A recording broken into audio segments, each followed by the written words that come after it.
I wish I had time today to read the entire selection that Sister Joan has on the idea of authenticity in prayer.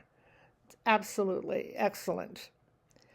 She begins by quoting C.S. Lewis, who says, "The prayer preceding all prayers is, may it be the real I who speaks, may it be the real thou that I speak to." She begins, "False gods are very easy to come by in life. They seduce us with power and money and fame. They are the things that, I just can't give up, the things I can't do without, because they shout out my identity to the world so that the world can know just how important I really am. We make gods out of the positions we hold. We make gods out of the social system we have cultivated.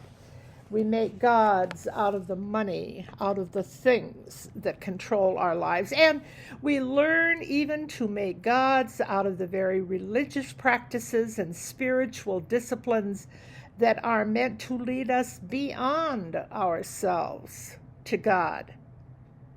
And in it all, we develop a totally inauthentic self. Not only do others not know who we really are, but we don't know either. More often than not, we stop thinking about anything of real value at all. We stop questioning our own motives. We fail to stretch. We stop growing inwardly, very satisfied with where we are, what we have become, however far from the real content of the spiritual life. We play at being spiritual. Now, out of that masking of the self comes another kind of confusion. When we are not bringing an honest self to the search of God, we cannot possibly find the real God. We confuse the God of life with a simpler version, the God of living.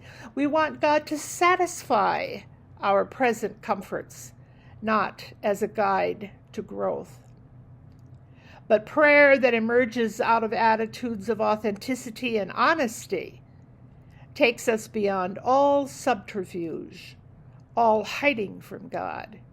It requires us to unmask ourselves to God so that God can come into our lives through the weaknesses, because of which we need God most. We must learn to pray out of our weaknesses so that God can become our strength. Dear God, fill me with yourself so that I might be less full of myself. God is our refuge and strength, who from old has helped us in our distress.